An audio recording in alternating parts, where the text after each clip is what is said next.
नमस्कार सर्वांना, स्वागत आहे तुमचं आपल्या YouTube चॅनलमध्ये. बऱ्याच दिवसापासून म्हणजे जवळपास 9 तारखेपासून सर्व कामगार बघत असाल की नवीन प्रोसेस आली आहे, नवीन जी-आर आलेला आहे आणि बऱ्याच मोठे बदल होणार आहे. पैसे कधी येणार आहे? 1 महिन्याच्या आत येणार आहे का?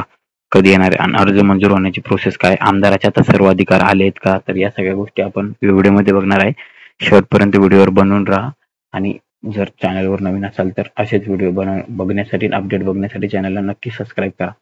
तर आता आपण सविस्तरपणे तुम्हाला सगळी माहिती व्यवस्थितपणे समजून सांगणार आहे की कशा प्रकारे हा नवीन जी-आर आहे. तुम्ही बघू शकता दिनांक 9 सप्टेंबर 2025 जो जी-आर आहे. तुम्ही बऱ्याच ठिकाणी व्हिडिओ देखील बघितले असाल की आता जी-आर आलाय, 1 महिन्याच्या आत पैसे येतील किंवा आमदाराकडे सर्व अधिकार आलेत, समिती स्थापन झाली आहे, स्थानिक नियंत्रण समिती. तर या गोष्टीबद्दल आपण माहिती मिळवून घेणार आहोत.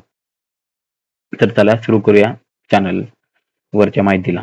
तुम्ही बघू शकता महाराष्ट्र इमारत व इतर बांधकाम कल्याणकारी मंडळाची स्थापना 2008 मध्ये झाली होती आणि विविध बदल आतापर्यंत करण्यात येत आहेत. बरेच अपडेट्स आणि बऱ्याच माहिती आपल्या चॅनलवर सर्वात पहिली मिळत असते, कारण की सूत्रांकडून आपल्याला माहिती मिळत असते.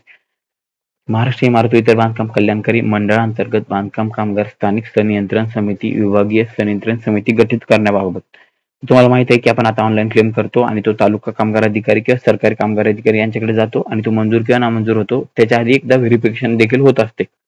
पण आता याच्यामध्ये बरेच किचकट गोष्टी ऍड झाल्या आहेत. आपण किचकटच म्हणू शकतो, कारण की त्याच्यामध्ये बऱ्याच गोष्टी आहेत.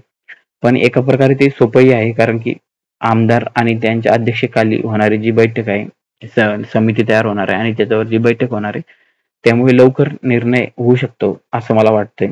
आणि जी-आर पण देखील तेच सांगतोय.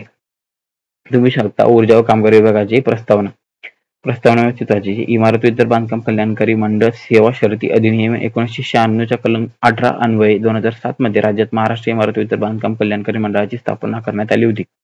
आपण आता बघितलं की 7-8 मध्ये ही स्थापना झाली होती. मंडळाची नूतनीकरण अर्ज साबूत करण्याकरता संगणक प्रणाली म्हणजे कॉम्प्युटरद्वारे आपण केलं होतं.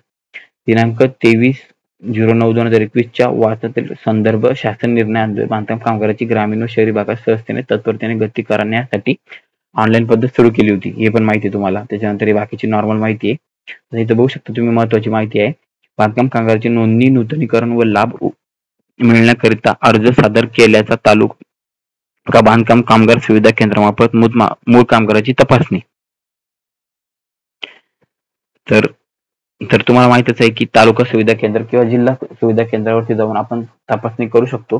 ज्यांचा जिल्हा आणि तालुका एकच आहे त्यांच्यासाठी जिल्हा सुविधा केंद्र देखील उपलब्ध आहे.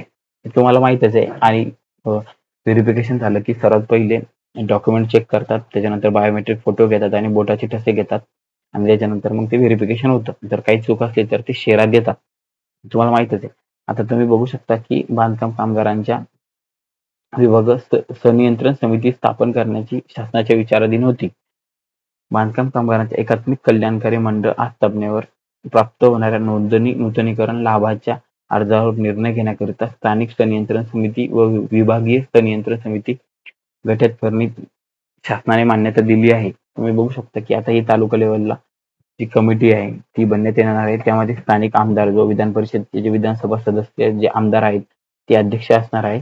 त्यानंतर पुरुष बांधकाम कामगार प्रतिनिधी, महिला बांधकाम कामगार प्रतिनिधी आणि बांधकाम क्षेत्रातील व्यावसायिक तसेच संबंधित सहाय्यक कामगार आयुक्त, सरकारी कामगार अधिकारी जे सदस्य सचिव म्हणून काम बघतील. आता नेमकं याच्यामुळे बदल काय होणार आहे, तर सगळ्यात महत्वाची गोष्ट, पहिली गोष्ट म्हणजे आमदाराच्या हातात बरेच अधिकार जाणार आहे. सदस्य सचिव देखील महत्वाचा असणार आहे, कारण की हे देखील अर्ज मंजूर करणार आहे. शेवटी आमदाराच्या शिफारशीनुसार अर्ज मंजूर करणारा व्यक्ती हा सरकारी कामगार अधिकारी किंवा तालुका कामगार अधिकारीच असणार आहे.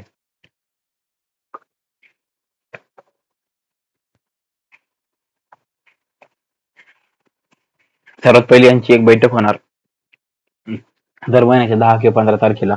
त्याच्यानंतर जेवढे अर्ज आले आहेत ते या सर्वांपुढे मांडणार. मग त्यातले बरेच अर्ज जे पात्र अर्ज ते पात्र होणार आणि जे अर्ज पात्र नाहीत ते अपात्र होणार.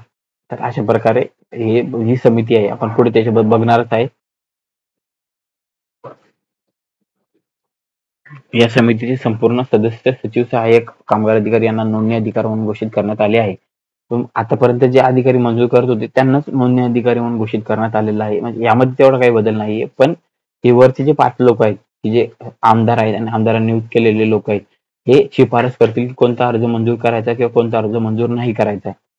सदरची श्रमिक क्षेत्र, कार्यक्षेत्र विधानसभा क्षेत्र राहील, म्हणजे जो तालुका आहे त्या तालुक्यात राहील. त्याच्यानंतर पुढे बघू शकता की 30 दिवसाच्या आत कामगारास विभागीय कळवण्यात येईल. या निर्णयावरून 30 दिवसाच्या आत बांधकाम कामगारास विभागीय संदर्भ अर्ज करता येईल. तर काय गोष्ट आहे, सगळ्यात पहिले यांच्याकडे अर्ज जातील ते छाननी झालेले अर्ज. त्याच्यानंतर ज्या जर काही शंका असतील तर ते मंजूर होणार नाही आणि ती विभागीय म्हणजे विभाग स्तरावर जातील. आपण आता फॉर एक्झाम्पल घेऊया अमरावती विभागात. अमरावती विभागात बुलढाणा, अकोला, अमरावती, वाशिम हे जिल्हे येतात. मग या जिल्ह्यांचे जर काही अर्ज नामंजूर होणार किंवा रिजेक्ट करण्यात आले असतील तर 30 दिवसाचा जो कामगार आहे तो त्याच्या विरोधात या निर्णयाविरोधात अर्ज करू शकतो आणि मग त्या अर्जाच्या विरोधात विभागीय मंडळ समिती, जसे की छत्रपती संभाजीनगर आहे त्याच्यामध्ये जालना, छत्रपती संभाजीनगर, बीड असे जिल्हे येतात ना, मग त्या जिल्ह्यांची ती असेल किंवा पुणे आपण कन्सिडर करूया, पुणे, सोलापूर, सातारा या गोष्टी कन्सिडर केल्या तर अशा प्रकारे विभागीय निहाय मांडणी करण्यात आली आहे. वरील कारवाई अंती समितीमार्फत अर्जदाराच्या यादीस मंजूर दिल्यानंतर बैठकीचे इतिवृत्त म्हणजे रिपोर्ट यादी सदस्य सचिवामार्फत संकेतस्थळावर मंडळात सादर करण्याची सुविधा उपलब्ध करून देण्यात आली आहे व मंडळा लाभाच्या खात्यावर डीबीटी पद्धतीने अर्ज सहाय्य जमा करण्यात येईल. ज्यांचे अर्ज मंजूर झाले आहेत त्यांची लिस्ट म्हणजे जो रिपोर्ट आहे तो रिपोर्ट ऑनलाईन तुम्हाला देखील दिसणार आहे आणि मग त्याच्यानुसार आपण अर्ज करून आपल्या बँकमध्ये पैसे येणार अकाउंट दिल्यानंतर. एखाद्या समितीला अध्यक्ष सदस्य यांना कमी करणे त्यांना या गोष्टी तुम्ही वाचून घ्या, नॉर्मल आहे. त्याच्यानंतर समिती अंतर्गत नियुक्ती कोण करणार तर आमदार साहेब करणार. त्याच्यानंतर स्थानिक आमदार, विधानसभा सदस्य जे अध्यक्ष आहेत, विधानसभा सदस्य या समितीचे अध्यक्ष आहेत तालुका लेवल समितीचे, तर त्याच गोष्टी ते नियुक्त करणार आहे आणि मंडळात सादर करतील. जिल्हा कार्यालय प्रमुख यांच्या अधिपत्याखाली सर्व समित्यांना प्राप्त शिफारसी मंडळाच्या मान्यतेकरिता सादर करताना त्यामध्ये अंतर्भूत तालुके नमूद करताना मंडळात सादर करतील. अशा प्रकारे तालुके देखील त्याच्यात म्हणजे नमूद करायचे. बऱ्यापैकी आता असं असते की एक तालुका जर छोटा असेल तर 2 तालुके मिळून एक समिती असणार. कार्यपद्धती कशी असणार आहे, बांधकाम कामगाराने वारसाने नूतनीकरण अर्जासाठी लाभ म्हणजे तुम्ही ऑनलाईन अर्ज केला, त्याच्यानंतर तुम्ही बघू शकता अर्ज तपासणी झाली, त्याच्यानंतर शेरा दिला की योग्य सर्व कागदपत्र योग्य किंवा हे कागदपत्र अपूर्ण 2 शेरे दिला तुम्हाला माहितच आहे. त्याच्यानंतर ते अधिकाऱ्याकडे जातील, म्हणजे सगळ्यात पहिले तुम्ही जिथं व्हेरिफिकेशन केलं तिथला जो क्लर्क आहे तो तिथं ओके करेल किंवा ओके नसेल तर नॉट ओके करेल. त्यानंतर मग ते ऑनलाईन अर्ज अधिकाऱ्याकडे जातात. मग अधिकारी ते जी समिती त्यांच्या पुढे ठेवणार आणि ती समिती मग पात्र अर्ज निकाली काढणार आणि अपात्र अर्ज समोर पाठवणार. अशा प्रकारे पूर्ण तालुक्यात बांधकाम कामगार सुविधा केंद्रातील कर्मचाऱ्यांना डेस्कवरून नोंदणी अधिकाऱ्याच्या डेस्कवर पाठवण्यात आलेल्या आहे. त्यानंतर सदरची जिल्ह्यातील विधानसभा मतदारसंघ निहाय स्थापन करण्यात आला आहे. विधानसभा मतदारसंघानुसार मी सांगितलं की जर आता बऱ्याच तालुक्यात असं होतं की त्या तालुक्यातली काहीतरी गावे दुसऱ्या मतदारसंघात असतात, मग तुमचे जे अर्ज आहेत ते दुसऱ्या मतदारसंघात जातील. त्याच्यानंतर एका तालुक्यामध्ये 2 विधानसभा मतदारसंघाचा अंतर्भाव होत असला तर मग ते एकाच तालुक्यात येतील. समितीची दर महिन्याला किमान एक वेळ बैठक आयोजित करण्यात यावी. हा सगळ्यात महत्त्वाचा पॉईंट तुम्ही बघू शकता. सचिवाची असेल, सचिवांनी अध्यक्षाची तारीख घेऊन बैठकीची सूचना 3 दिवसापूर्वी द्यावी आणि दर महिन्याच्या 15 तारखेपर्यंत एक बैठक तरी झाली पाहिजे.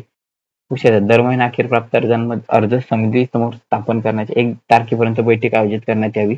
जबाबदारी व सदस्य समितीची राहील. नियंत्रण समितीची बैठक सलग 2 महिने आयोजित न करण्यात आल्यास त्या कालावधीतील अर्ज निकषानुसार तपासून कारवाई करण्याची जबाबदारी संबंधित सचिव सचिवाची असेल. या कालावधीत निकषात बसणारी प्रकरणे मंजूर करण्यात यावी व नामंजूर प्रकरणे बैठकीत सक्तीनिशी सादर करणे अनिवार्य राहील. जर त्या अधिकाऱ्याने जर काही रिजेक्ट केले तर ते समोर समिती पुढे टाकणं गरजेचं आहे.